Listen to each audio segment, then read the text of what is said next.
Hello viewers, this is Saurav and you are watching Beyond the Edge. Vintage, classic and old. आज की modern hi tech ज़िंदगी में इन तीन words की contribution हम लोग कभी इग्नोर नहीं कर सकते।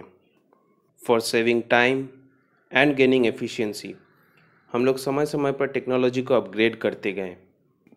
As a result superfast cars, bikes, mobile phone, वो सब कुछ जो आपको चुटकी में दुनिया के साथ कनेक्ट कर दे।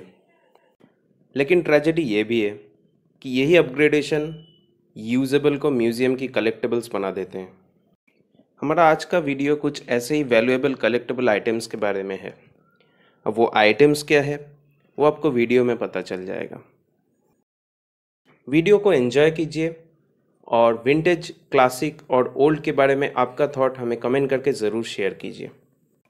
तो बिना टाइम वेस्ट किए देख लेते हैं वो सारे कलेक्टिबल आइटम्स जो किसी ज़माने में किसी का प्राइड हुआ करता था।